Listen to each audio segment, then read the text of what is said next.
Hi, everyone. Hi, Angie. Hi, Grim. Thank you so much for joining us today. Welcome to today's Help Desk webinar. My name is Ami Shorson. I use she, her pronouns, and I'm the project manager at Arts Business Collaborative.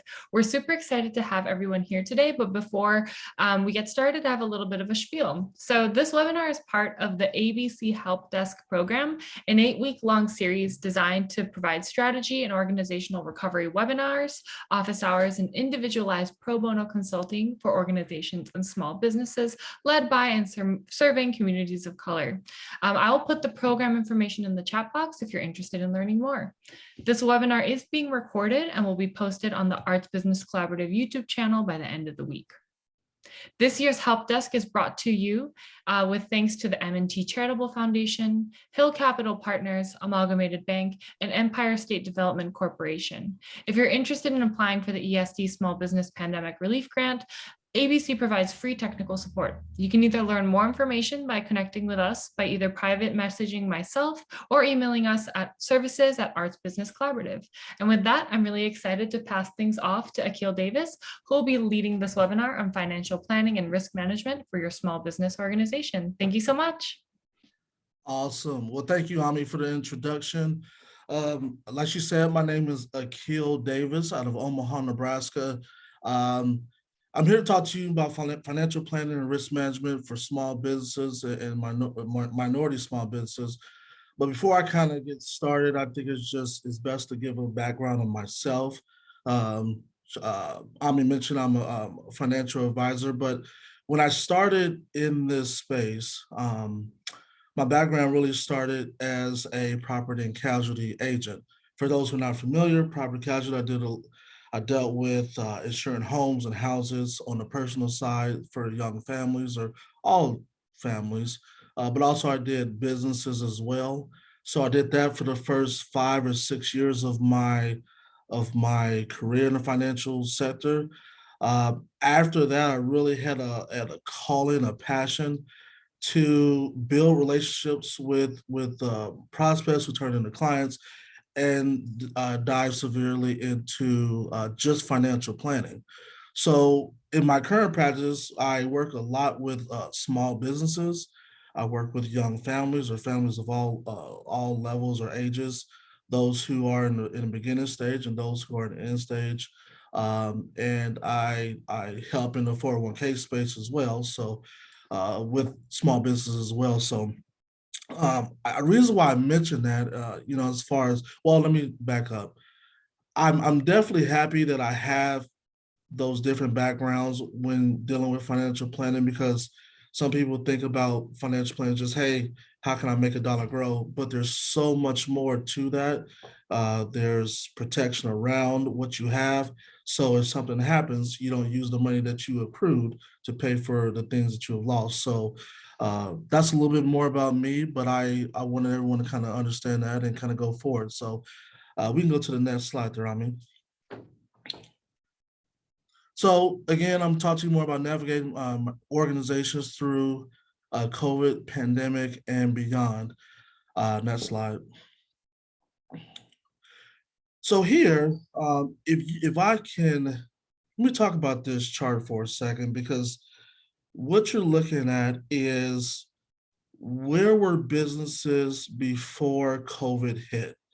I think it's good to understand that, so I can take you through my presentation here. But what you're looking at is the Federal Reserve really looked at businesses and said, okay, well, how stable were they before everything hit, before the pandemic hit? So as you see on the left side of the columns here, it says healthy, stable, at risk, and distressed. And basically what that is there is those categories as far as healthy. I want to kind of give you a breakdown there. So healthy, well, the categories we're looking at is areas of profitability, credit risk, what's the credit standing of that small business owner before COVID, and business funding. How are those businesses using their retained earnings? Are they investing it back in the company, or are they using that for their personal budget, if you will. So if you where the companies at the bottom, well, the company, there's four major categories, but you see non-Hispanic white, non-Hispanic Asian, Hispanic, and non-Hispanic Black. Healthy, that means that they have reached, they are currently using all three of those categories properly, if you will. So profitability, credit risk, and business funding. Stable means out of those three categories, they're meeting at least two of the three. At risk means they're using one of those three categories. Distressed, they're currently not meeting any of those categories that I mentioned before. So as you can see, as you go from non-Hispanic white to non-Hispanic Asian, Hispanic, and so forth, you really start to see, first of all, the healthy is going down progressively. Each category stable, so on and so forth, and at risk. But the amount of that's allocated towards being distressed, that's a huge challenge. So if I'm looking at this chart, I'm seeing that those minority business owners, they were at a disadvantage before COVID even hit. And so to take COVID, in addition to the environment and stresses, it really provided a challenge to have a chance to sustain themselves in this environment. I'm gonna give you a few other numbers that kind of set the stage on this as well. There are, did I have a break? Okay. When COVID hit, there were, so the number of active business owners plummeted from 15 million in February of 2020 to 11.7 million in April of 2020. So that's a 21% decrease. The entire Great Recession resulted in a 5% drop. So put that into conceptualize that 21% decrease from February to April, and the Great Recession had a 5% drop. Okay. Losses by racial minorities and immigrants were severe, and that's with all active businesses. African Americans had a 41% drop in that time span, Latinx, 32%, and immigrant business owners that didn't fall in those two categories, 36%. Now, one number I didn't write down, but I have it also listed here, is right behind immigrant business owners, those who are just women business owners was right at 27%. So it kind of tells you how, okay, well, we know what pre-COVID was like with these businesses, what happened in the initial part of COVID, and I could not find any information. Hey, how did these businesses actually recover? I think that information is still kind of out there, but the damage was largely done in the beginning.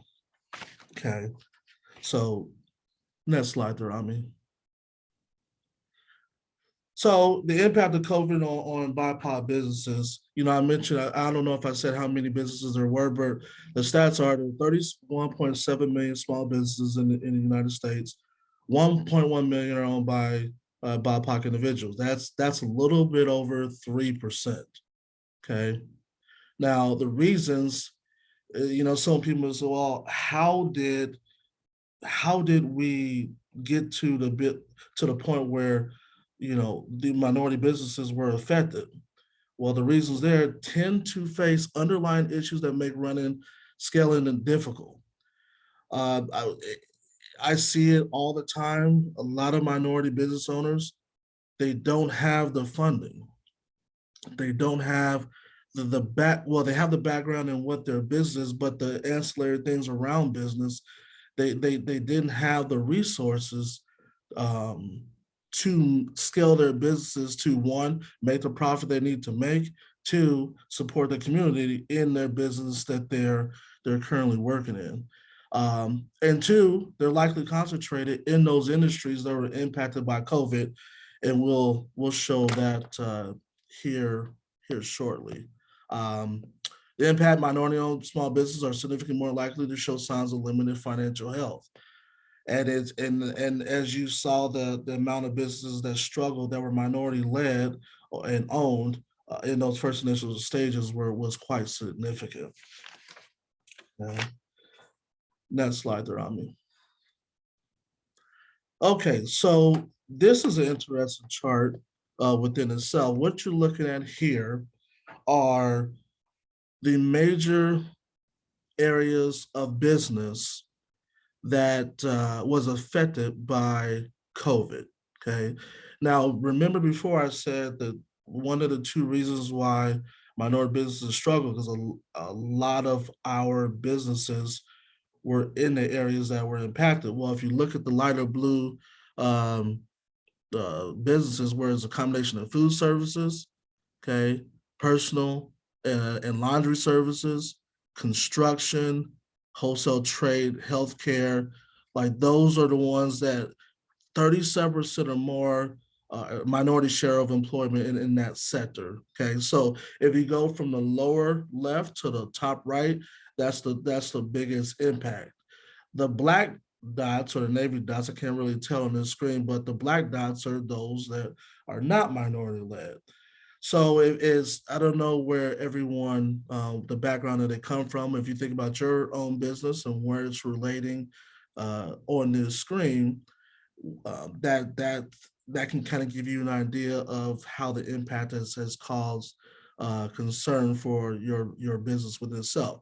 So what I did is I just kind of looked through this screen and said, okay, well, where am I at? You know, where, I mean, in my industry, financial advising, financial services, I mean, where I'm at the bottom left. So finance and insurance, 0.5%.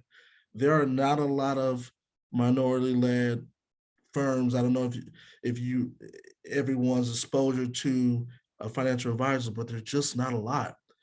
So anyway, I wanted to kind of talk to, like, show you this and see how that impact has occurred to this point. So, in that next slide. Can I actually make a point? Oh yes. If you can go back to the last slide. Yeah, so this is Kat. I'm the founder and CEO of Arts Business Collaborative.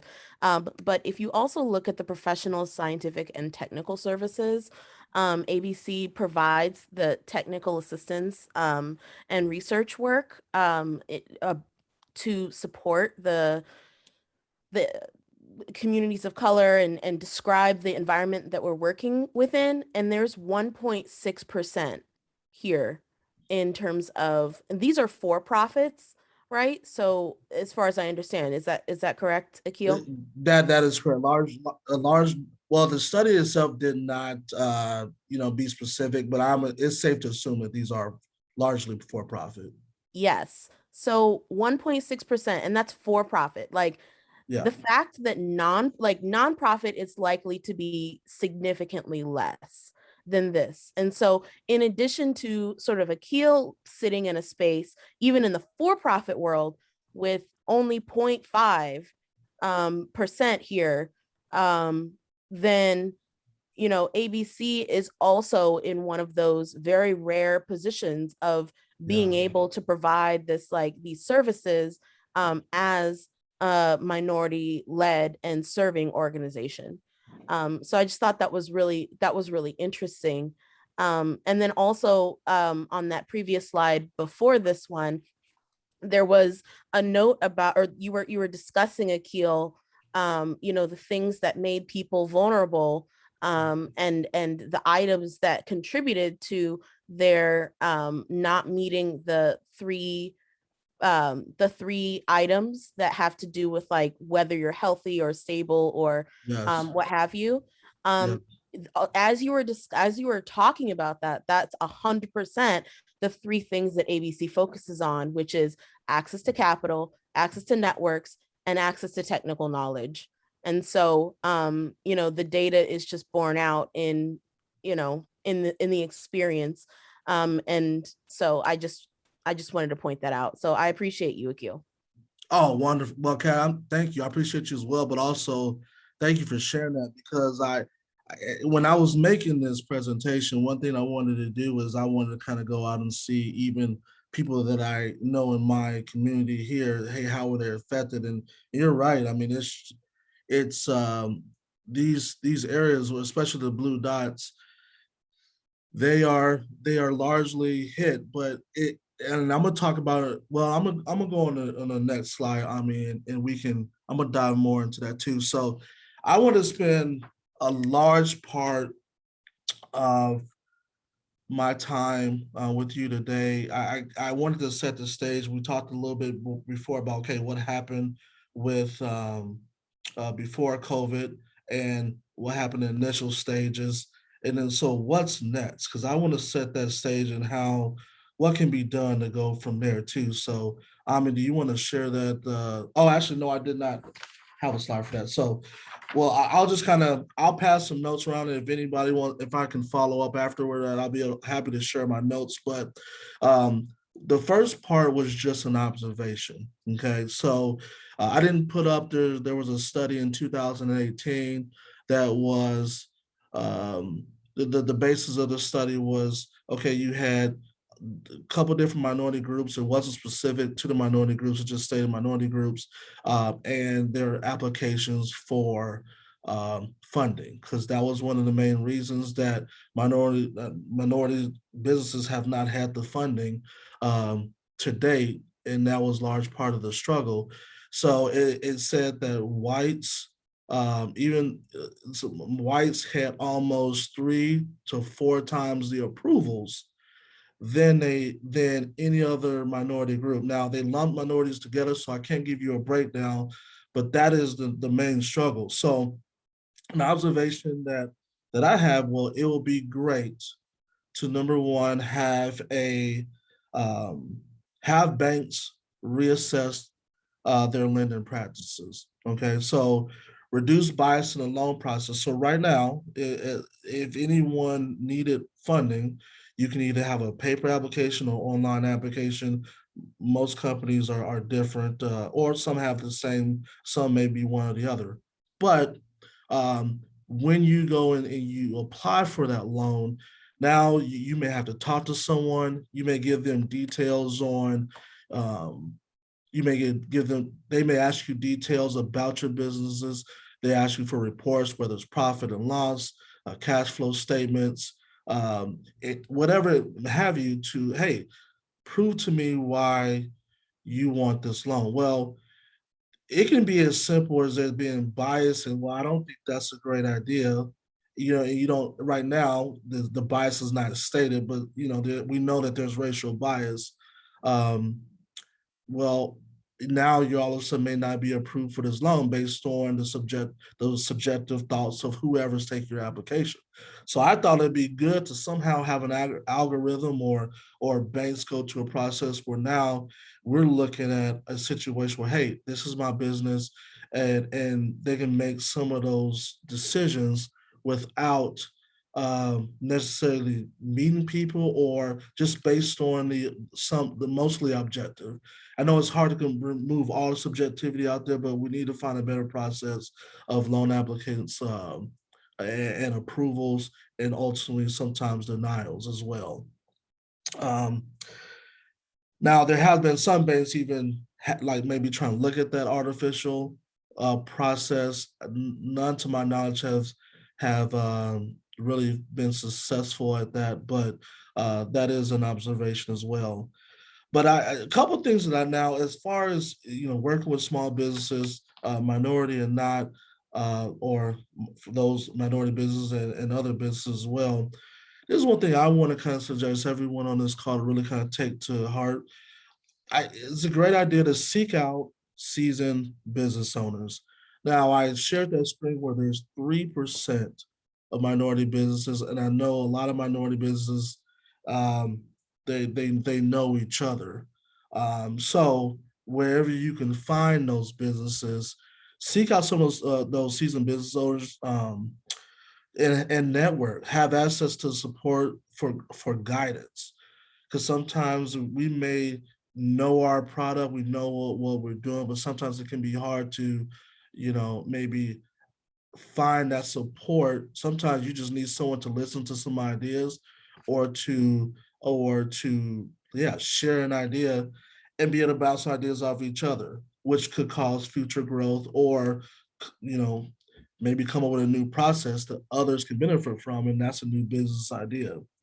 Um, Learn the art of networking, as well as other businesses. I know that sometimes we get in our businesses on a day-to-day basis and we forget about, okay, sometimes we got to take a step back and learn what other people are doing. Now, I'm in finance, okay, but in working with Kat, I've learned things about business that I can use in my own business.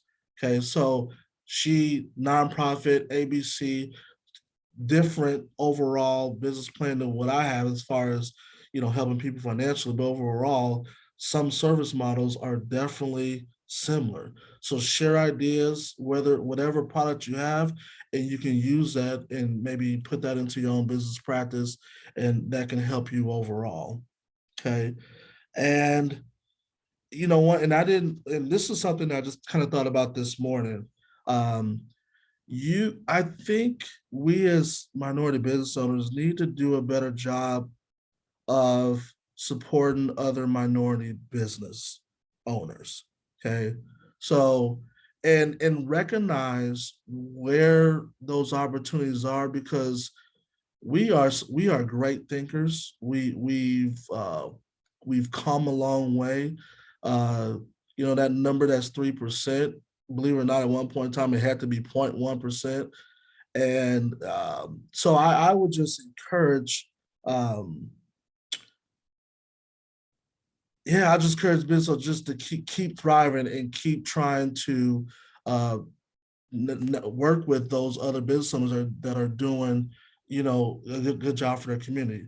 So today, as JP Morgan and Ariel Investments, I was reading a little bit about them.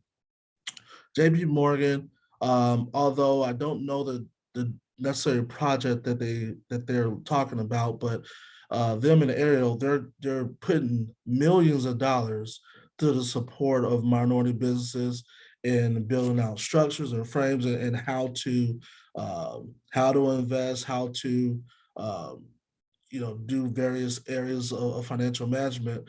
But they're coming out with programs to make that happen. I think that's wonderful. But there's so many other businesses that are doing good things that we all can support along the way.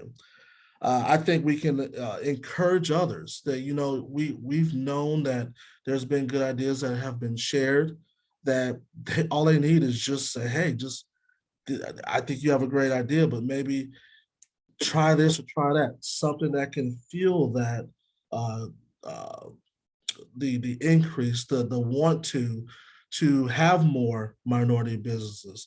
I talk to a lot of, even some of the clients I have now. I talk to about, having their main hustle is their 9 to 5, but whatever business idea that they have now, maybe, work on that 10 hours a week, so you don't have to completely quit your job and start something else. You're working on it, and then once you could continually to build over the future, now at the end of the day, you may be able to replace 50% of your income, then 75%. So then ultimately, when you make that leap, you have that solid foundation that is there. So encourage more business ownership that pushes that number up from 3% on higher, and we can have more representatives in the minority ownership space. But the next area I just want to kind of take some time to talk about is, before I mentioned two areas or two reasons why minority business owners have struggled. We talked about number one, and I mean, I think there's many reasons, but two reasons I'm talking about today: having a business in kind of that sector, those sectors that are affected, and two, basically the lack of financial literacy, if you will. Now, I am encouraging everyone to talk to a financial advisor. Okay. Um, Whether it's cash flow and debt management, when you show up to, put an application um, into an institution looking for, whether it be a line of credit, whether it be any type of business lending, they're going to ask you, okay, well, what's your cash flow? What have you done over the last 2 or 3 years? Or whatever the question may be, cash flow and debt management is an area that they're definitely going to ask you about because they need to know how things are going to get paid. We talked about credit. How does credit work? How can you maximize credit? What are companies looking at? Like a lot of times, just by sitting down with an advisor, just asking them that can propel you a lot into the future. I talk to my clients about credit because that's really our DNA that people or that businesses will know us by. Taxes, where does that come into play?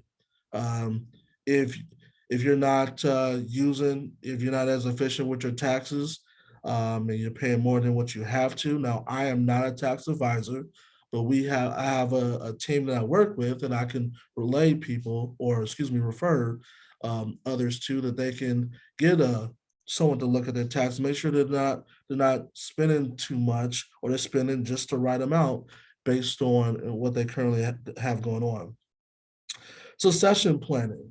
Nothing is more important than you have this business that you've cared about, that you cultivated, and that it's growing. Well, what's going to happen with that next generation? Who's going to take your business over? Now, even if you're a young business owner and you've been around for 5, 10 years, it's never too early to kind of thinking about that. I mean, obviously, if you're getting older or whatnot, I mean that question comes closer to the surface. But you always got to be thinking about where is that succession is going to happen. Um, I talked about strategy increasing cash and credit. That's a part of the normal process what I talk to with my clients, and ultimately just the strategy in general.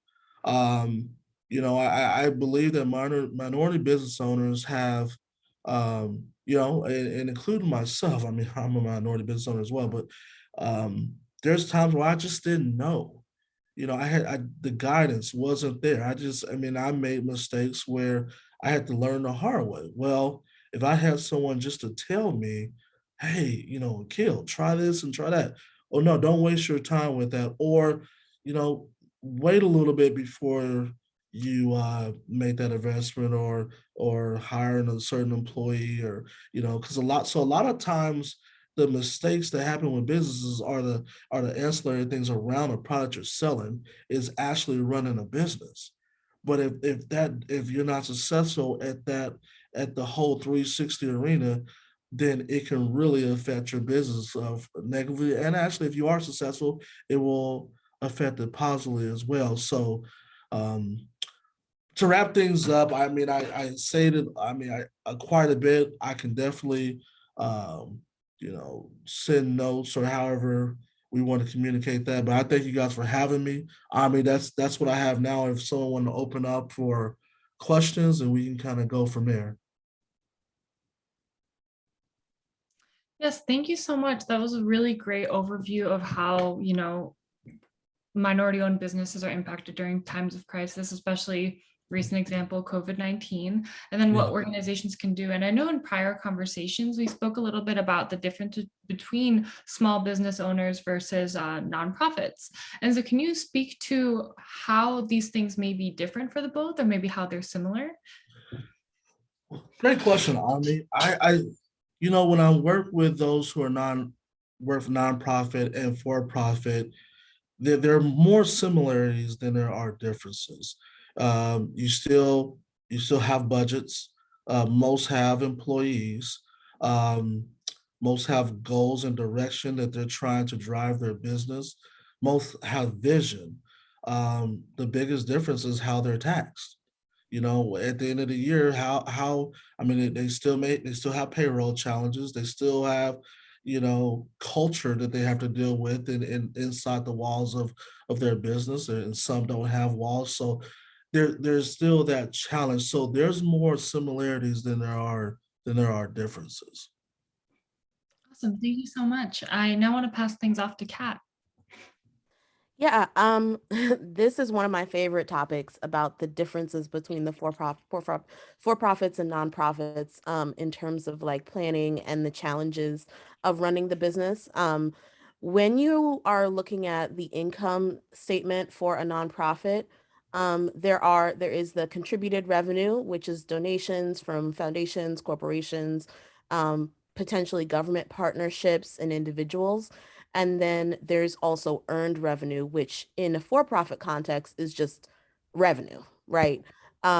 So the nonprofits have a larger array of means of raising funds, but in terms of working particularly with BIPOC communities, um, we've learned through our own experience in help desk, the initial iteration of help desk, which happened last year, in the first 8 weeks of the pandemic, that generally that BIPOC groups, particularly in the arts, were more dependent upon the market in terms of some of those those for-profit strategies, such as space rentals or classes or ticket sales or touring or something of that nature, or art sales or something like that, right? And because they had not only a lack of access to capital in terms of access um, to lines of credit, right? Banking relationships. It was also that they didn't have a lot of access to the contributed revenue sources either. So you need to know somebody to get a foundation grant. And there is a sort of way in which you approach foundations, and there's a whole grant application, and there's sort of things that you need to know about how you present yourself to even have a chance of being really reviewed by that funder. So, in it's sort of in nonprofit space, it's kind of I mean, it's like there is more opportunity for different kinds of revenue and planning, but there's a lot of I mean, I would argue potentially more barriers to access to capital, knowing that you have different kinds of funding, but you can't actually access things. Oftentimes Yeah. it's when you're talking about foundations, it's about knowing people, and it's about having the in many ways, like sometimes people are like I don't want to bother program officers, or I don't want to be annoying if they don't respond. But like, no, their literal job is to give money. Like that's Yeah. their job. And so you deserve that just as much as anybody else, if not more. So, that's kind of, there's a sort of like communication and cultural sort of issue with that. And then with corporations, there's also the fact of you often do need somebody that at that corporation. And as we already know about like people in leadership positions in the for-profit space in larger corporations, like you're not going to find as many people who look like us. And so it's then figuring out how to get a champion on the inside, and then that's a whole other sort of set of cultural and like racial equity obstacles to sort of jump through just to get maybe $1,000 or $5,000 from a corporation, right? Yeah. And then when we're talking about government, that is that is even more like nonsense, in that the government ostensibly has programs for nonprofits that are minority, or even business for profits, like, or nonprofits that are minority led, right? But the way that they implement their policy tends to disproportionately like support or disproportionately benefit the groups that are not considered the most like at risk, like that chart that Akil shared, where there was like stable, distressed, at risk, and the percentages across different racial groups. um Black and Hispanic were the most often to be like in that distressed group, and at-risk groups, right? And many fewer were stable. So this is a this is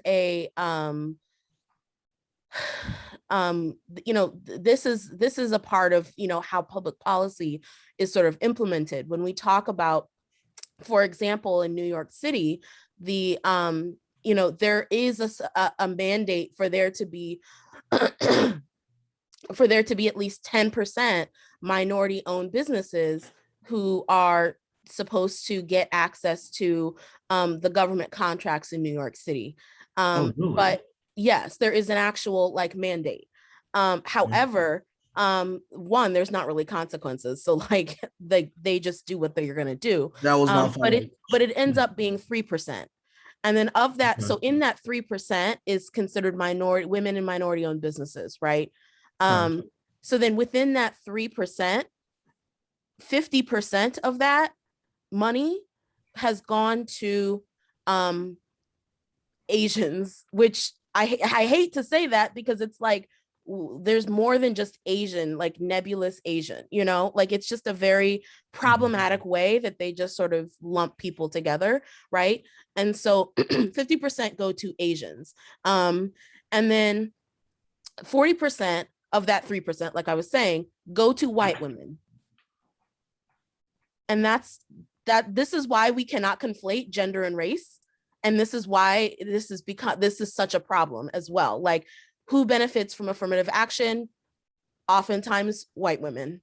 And then of that remaining 10%, 3/4 of that go to Hispanic individuals. And in that last like quarter of 3%, like that tiny little bit, goes to Black organizations, Black companies. So when we talk also about minority owned, when we talk about minority or whatever, like the wording also sort of covers for the disproportionate impact that discrimination and anti-Black racism has on Black and Latinx people. So, difference between for-profit and nonprofit, like according to the government, they don't really see it very differently. But corporations, again, you have to find somebody in there. A lot of times, foundations, you have to like know the talk. Individuals, you have to have the energy to be able to send outreach. It's really it's communications. You have to have the capacity to send emails and updates and all of those kinds of things that get people to give you money. And in that case, they may give you $10 or they may give you $500, but its costs, like the acquisition costs, are so huge. And because, again, you don't start with much capital in the first place as a nonprofit, like, and particularly a BIPOC led and serving nonprofit, it's a real issue. And then my final point regarding the nonprofit and for-profit sort of differences is the startup capital at the jump. Right. Most businesses, both for-profit and nonprofit, are created using friends and family funds in some ways, right? Like you reach out to your community, you reach out to, your family, and you're like, I want to do this thing. I want to start this business, or I want to start this organization. And it's about your networks and who you know, right? To be able to do some of those initial investments. And so when you're in a marginalized community, when you're with like other Black and brown people who also have experienced the systemic, the disproportionate lack of access to capital, in all of their, like in all parts of their lives, and not just like business and what have you, right? We were looking at the kinds of sectors, right, that are more exposed to COVID or to any other real natural disaster, right? Or any other kind of disaster, right? Like, so their income is less stable because of that.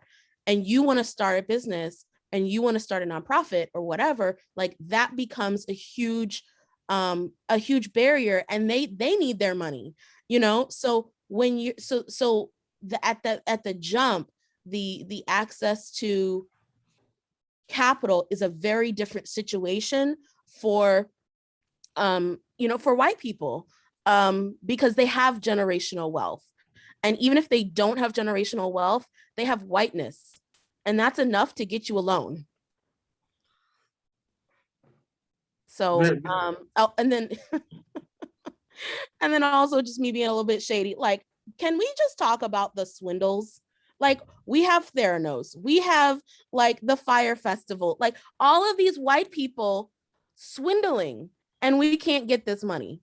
You know what I'm saying? Like, and not can't get it, but like the when you see all of these things happening, you're sort of like, oh, this is the power of whiteness. Like, you can go and not be questioned about your business model, about the scientific backing of your business or the efficacy of your business because of whiteness.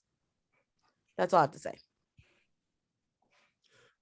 Well, I mean, well said, Kat. I mean, you hit on a lot of topics. I mean, I didn't break it down as specific, but the lack of beginning business capital is a huge challenge.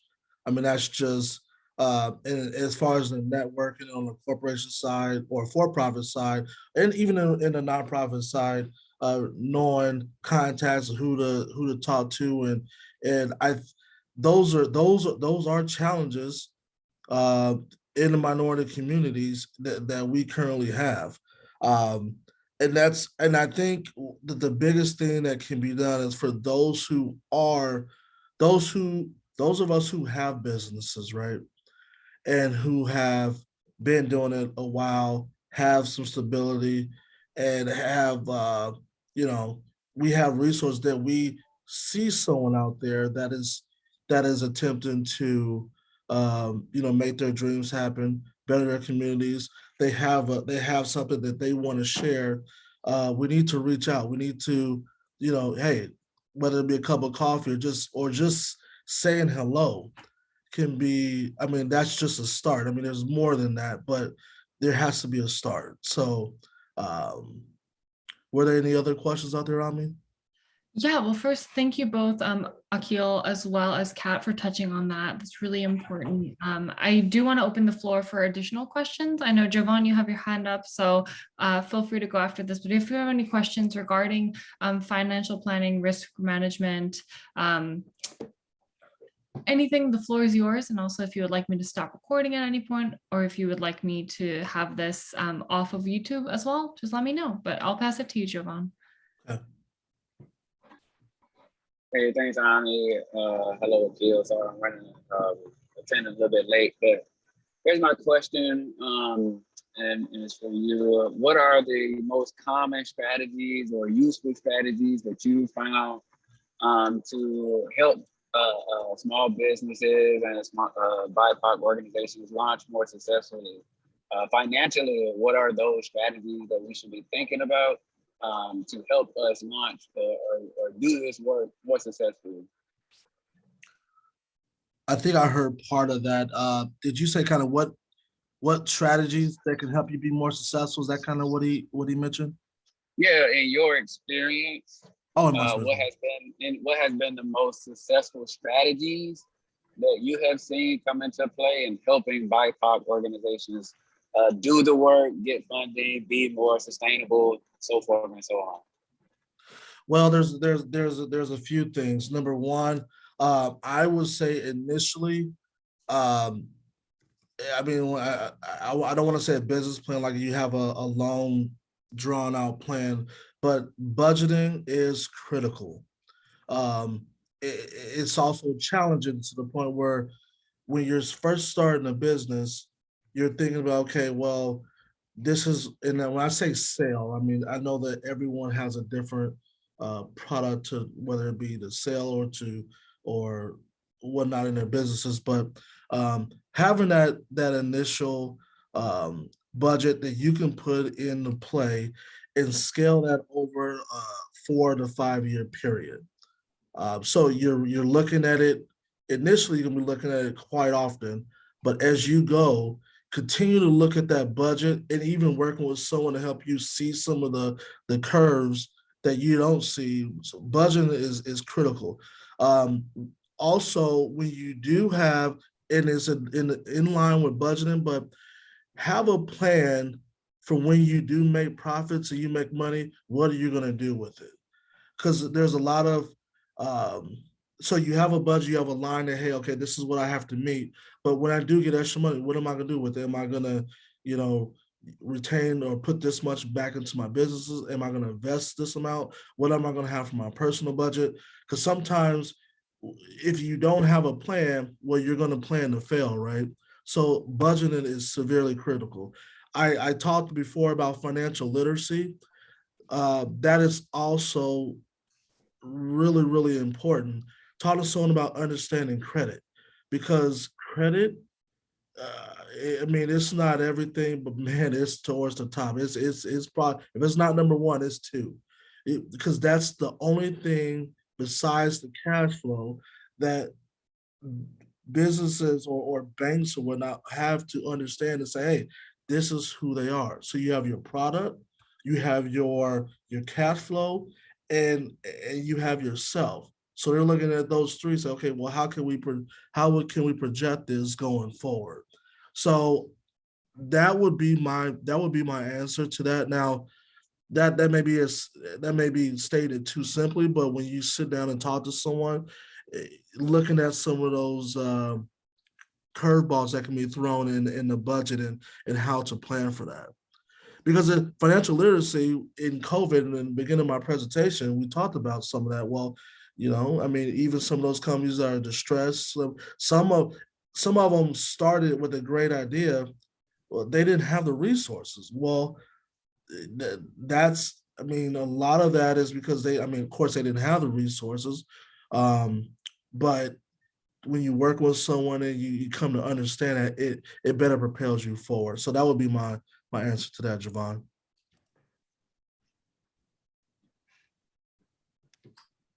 Thank you so much for your thorough answer.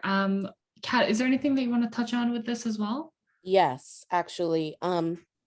So in the nonprofit sort of space, there's a few strategies when you're getting started and as you're growing. One thing that could be really useful is doing collaborative grant applications. So if you just like you would speak with another minority business owner to sort of a seasoned business owner, go speak with someone who leads a nonprofit, who is serving the community that you are a part of or that you want to serve, or both, and ask if potentially you can approach a funder together to do a project or to do something. So for example, if you are working, maybe there's an educational organization that's doing work in Title I schools. Potentially you are an arts organization that does like arts education. Perhaps you can approach that education organization and say, hey, like, we have work that aligns, we like the way we approach is similar. Perhaps we can go for this funding opportunity, or perhaps we can find, maybe you would share your existing funder and we could approach them as like combined together as a community group, right? Collaborative grant applications aren't a thing that funders have traditionally done. It has been a very competitive like grant seeking situation, which honestly was something that was created by funders and it's not really even reflective of the field anyway. But approaching them and sort of opening their eyes to the possibility is a good thing. Again, also sharing funder contacts. If you have a funder and maybe you have a relationship with even like a local bank and you get $1,000 and you're able to and then of someone else, like let them know, like share the contact. So when they have like some contact, then you guys can build a sort of collaborative network of people that you can work with to improve your or to add funding to your organization. And I think this is especially helpful when you're talking with a group that isn't doing something exactly the same thing as you're doing, right? So maybe you're doing an economic development, maybe you're an economic development organization, and then there's a science group, like a science education group. Like you're not in the same space. So when you're sharing contacts, like it's like it feels like there's like less competition. Personally, I don't think that there really should be, because they all have plenty of money. But, you know, in any case, if that makes people feel more comfortable than with sharing their contacts, that could be a good approach. Also know that banks have a requirement to give grant money and loans to the businesses that are in their area. I don't recall what the name of it. It was like it's Community Reinvestment Act. They have a legal requirement in order to have a bank charter, right? So you can usually walk into any bank in your area and talk with the bank manager and get $1,000 check at least, right? Or maybe even a 500, you know, if they're stingy, I don't know. But you can, like, that's a relatively small investment for them. And to work with grassroots organizations and you have that pitch, like you can do that. And you can go from bank to bank and, you know, go up and down and pick up your little $1,000 checks. Like you can get some starting capital in that way. And as you do it, you'll get better at pitching your organization and communicating, and also like doing a little bit of research and understanding, like, well, what is that bank really focused on? Some banks are really focused on small businesses. So some banks are really focused on like community service, community health. You know, just doing a little bit of research and framing your organization in the way that, like, even slightly in the way that their funding is aligned, or their, you know, whatever their brand is about, like that's really useful. And then also seeking out organizations that are like funders that are like sort of by us and for us. So if you are within the LGBTQ+ community, the Stonewall Community Foundation is a really great resource. The Black Art Futures Fund is also a really great resource. That actual fund is all Black philanthropists.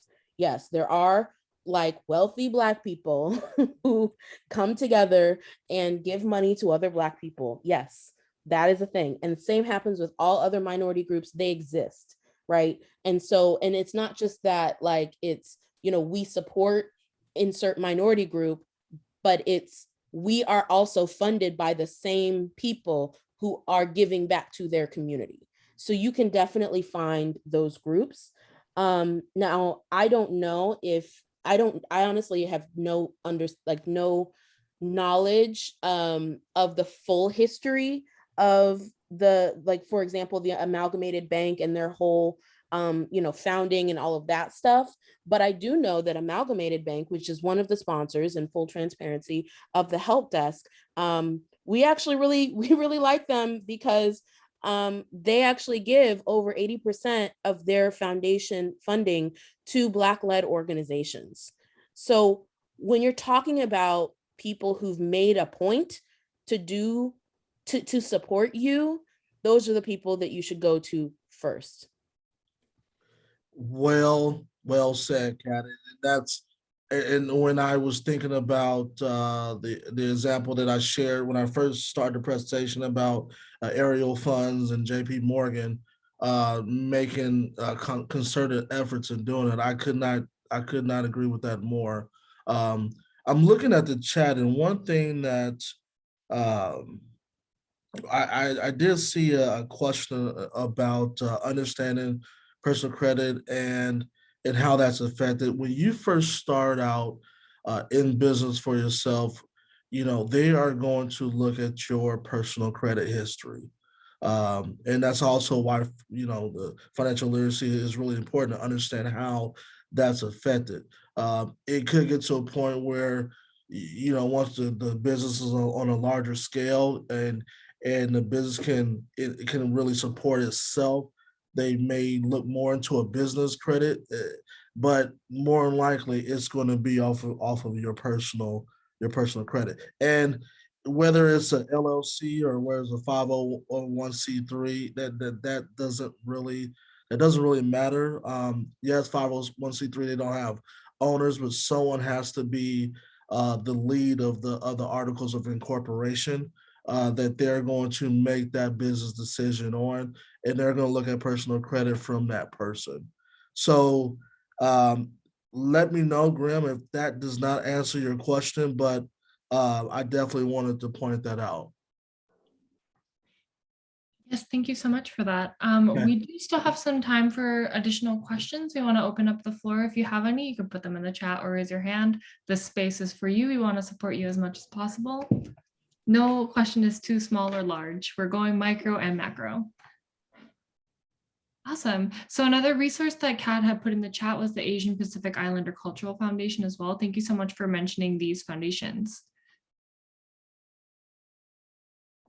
And then one thing that was mentioned in a prior office hour or a help desk that may be helpful as well is to not be limited by geographic scope, especially if you're applying for funding. That if you have a project, let's say that you're an organization that is located in New York City, but you're doing programmatic scope that is out in Texas. Feel free to apply for funding in Texas as well. And I don't know, Kat, if you want to touch on this a little bit as well, but don't be limited to where you are geographically. Yeah, I would agree with that. I think if, even if, and also if you have clients or you're doing services or programs or whatever in different areas, definitely go and see what that landscape looks like for profit or for nonprofit. And because most of the time, particularly in the nonprofits, like if you're looking to serve a certain, like they're looking to serve a certain community, right? A certain maybe a geographic area. And if you're in that geographic area, even if you're not based there, like you still have a really good claim, especially if you can like produce, you can produce letters of support from people who you've worked with, sort of proving that yes, you did work there, you did serve with people, you served people there. That can be really useful. I also would say the sort of opposite way, like if you are in, say you are in rural Iowa and the work that you're doing is maybe reproductive health or something of that nature.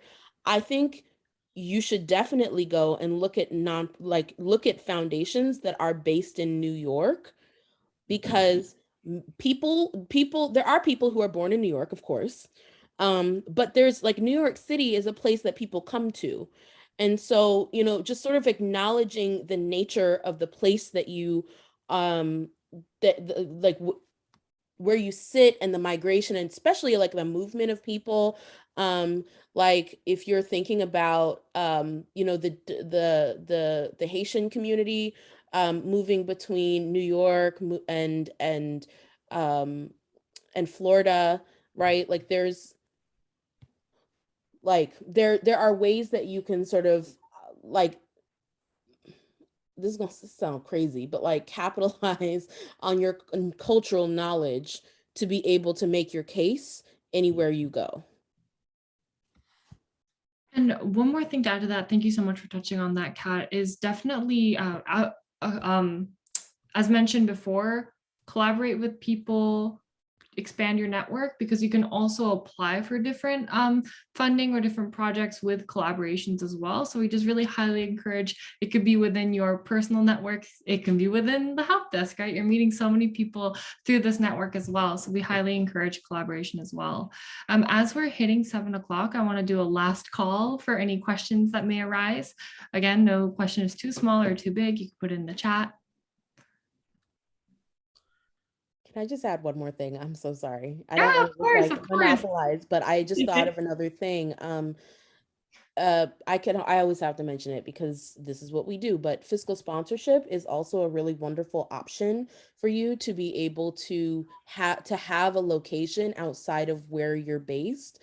Even if you are a nonprofit, like even if you have a 501c3, you can get fiscal sponsorship in another part of the country so that you can apply in different places. And I think that would make it like it would only make that case would only be strong enough if you are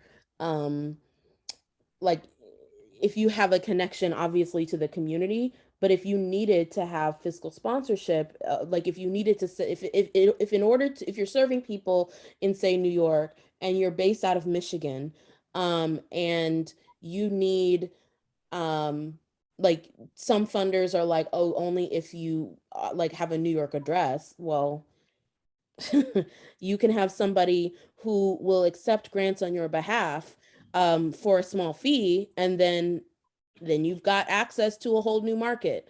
This is actually a common thing between the East and the West Coast, actually. Fiscal sponsors on both sides doing that. Like people getting fiscal sponsors if they're on the opposite end. Yes, and as a plug, if you are looking for fiscal sponsorship currently, that is a service that Arts Business Collaborative does provide. So I put that in the chat box as well, or you can contact Kat or myself if you have any more questions. And so I guess if there's no other questions, we can wrap up a little bit early. Akil, do you have any other closing thoughts or questions or comments, whatever you want to close the space out with? Well, yeah, absolutely. Thanks, Ami.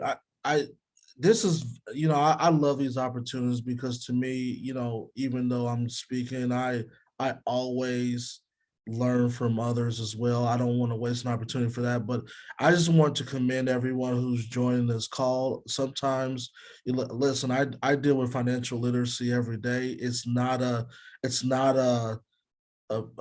beautiful topic, if you will, to talk about. It can be challenging. You can almost feel in a kind of vulnerable as you're discussing it, but I commend everyone for doing that. And if any way I can help, please let me know. But this has definitely been a great session there, Ami. Thank you so much for leading this session and webinar, and thank you for making finances a lot more approachable and less scary. Maybe a little bit more fun even. So thank you so much for the space. And of course, if people have any questions, how could people follow up with you? You actually can send me an email or phone as well. I mean, I'm approachable by any of those avenues. I mean, if you need to share that, or if I need to share that, I can put it in the chat real quick as well too. So that's doable. Yeah, that would be perfect. Thank you so much. And yes, as Akil said, please feel free to put it in the chat box. And if you have any questions, please contact him directly. Kat put another video in the chat on girl boss feminism and financial confessions. So great resource there. And so thank you so much for joining us today. If you'd like to sign up for the Help Desk newsletter, more sessions to come, or any additional resources for technical support, such as the ESD grant, you can showing the links in the chat box right here. Follow us right here. And we actually have a great session tomorrow all about operational and administrative organization with Lydia Blankenship, who is the EA at Arts Business Collaborative. She has a really great session planned for tomorrow. So if you want to sign up, you can sign up in the chat box. But yes, if we don't see you tomorrow at Wednesday, October 21st at 3 p.m., we will see you some other time. And thank you so much for joining us tonight. Bye, everyone. Hey, Ami, is this recorded? Yes, it is. Okay. And will you provide this afterwards, right? Yes, I'll follow up with everyone with the YouTube link. All right, good. All right. Thank you so much. Thank Bye, you. everyone. Bye.